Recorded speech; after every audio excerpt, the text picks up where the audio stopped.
What's up, squad? This is Alec with Team APS, and I've got a brand new profile for you guys.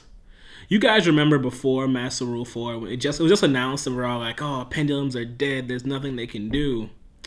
Then along came our good buddy Electrumite, and he completely changed the way we even thought of how Master Rule 4 worked. And which was great for me because at the end of Master Rule 3, I was playing Pals, namely Zoo Pals, but we're not going to get into all that. But I didn't want to let it go. And luckily, I found a way, with using Electrumite, to make Pals good again. Are they better than Pendulum Magicians? No, but they're pretty good. Let's hop in. Okay, so the first question is why Pals? Well, this is the main reason.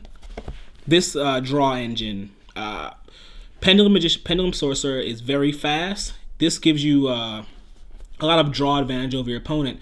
So even when you're playing against other top tier decks, and I'm literally talking about number 1 decks, you can usually out advantage them combining his draw power with his power. You can go +3 on your opponent seemingly out of nowhere. Honestly, this is the core of the deck. Why? Well, you don't have to worry about him. He's really just a spicy tech to help deal with things. But mostly Dissolver. Yes, Pendulum Magicians can also use Dissolver, but Sorcerer allows you to very easily search Dissolver. And then we play things like Chronograph Sorcerer to summon him very easily. So he's now a much more of a proactive card. He makes Vortex live at any time during the game. It's this is really what makes this deck competitive.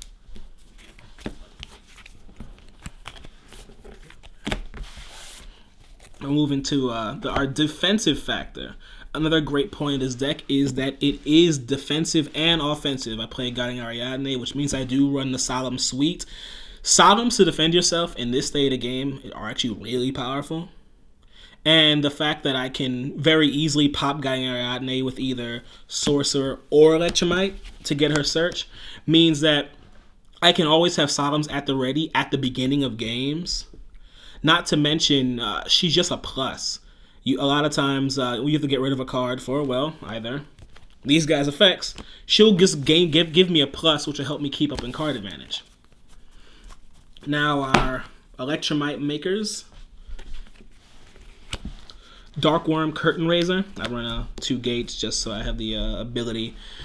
But you know why they're here. They're just to search Electrumite. I will mention, though, that Darkworm is better because Gate 0 is great for when you need to find something to pop with like Sorcerer or even Electrumite.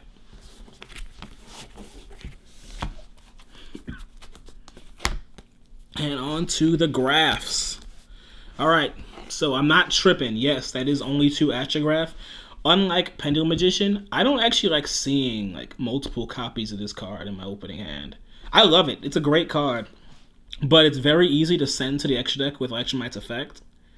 And it does a good amount of work. It just isn't great in multiples. However, now the flip is I run Chronograph at 3 because he has the expanded role of trying to summon Dissolver. I want to open with him. I want to draw into him. I want to see this card. He'll let me make Electrumite. He'll let me make Vortex. He'll let me make Norito. He makes more plays than Ashgraph does. While Ashgraph gives me advantage, he makes plays. Then my last 2 Pendulum techs. Luster, he pops and searches. You know what he does. But he gives me Ignister, so he's here. And then Eccentric. Forces a lot of bait. I can't be mad. I like running it at 1 along with, where are you? There he is. Along with Seal Eel. They're here for relatively the same purpose, except that he's searchable. They both force my opponent to have to do things. Not to mention, they actually both turn on Pendulum Paradox. Because, my bad. Because Eccentric being the 7, it lines up with somebody, I can't remember anymore, and so does Cielo. So both these become Pendulum Paradox targets. They're both very useful. I love them. Now on to my just Hand traps, I got Ash Blossom because I really don't want to lose. There's not a lot there. And then into the spells and traps. Triple Duelist Alliance because I have to. Double Shrine, 1 Foolish, just because getting multiple shrines is dead. So this has been the optimal ratio for me. Then last 2 spells, Paradox and Regeki. I have I think 3 sets of Paradox targets. It's a great combo piece, great for recovery. And if anything, I'll side out game 2. You know how it is. And Regeki, well. And last but not least, my Solemn Suite. This is probably MVP for me as far as actually winning games. Yeah, Vortex is usually there when I win, but I can't remember a game I won where I didn't have Solemn set or I didn't use Solemns.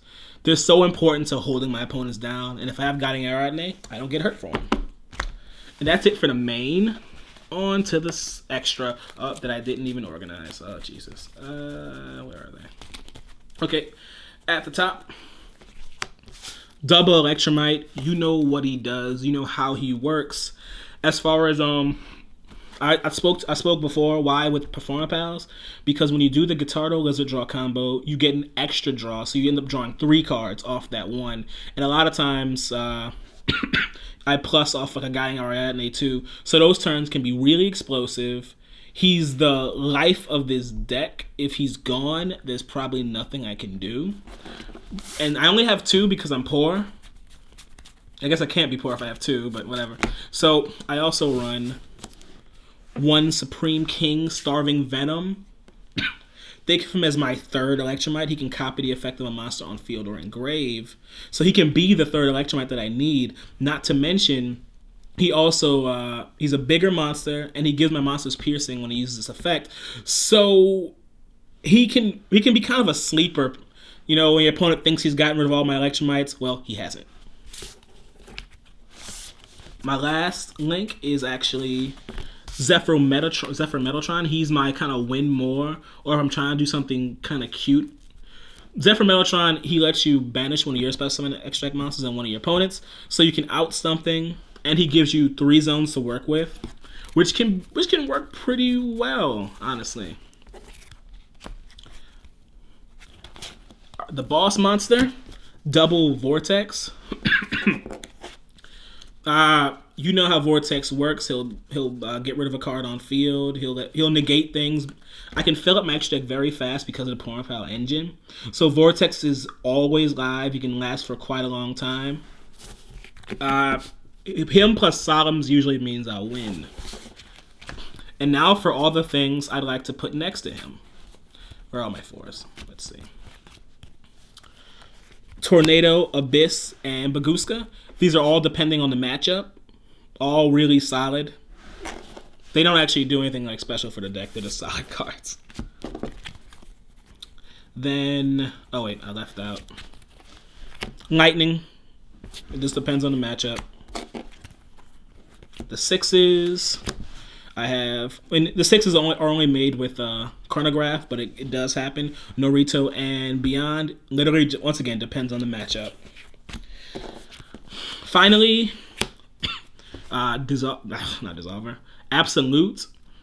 You can make it with, what's his name, Astrograph. Another way of making Vortex that your opponent may or may not see coming. It's just kind of a tricky way to do it. And because I have Luster, I can run Ignister, who does exactly what he did before, and there's nothing really new about it.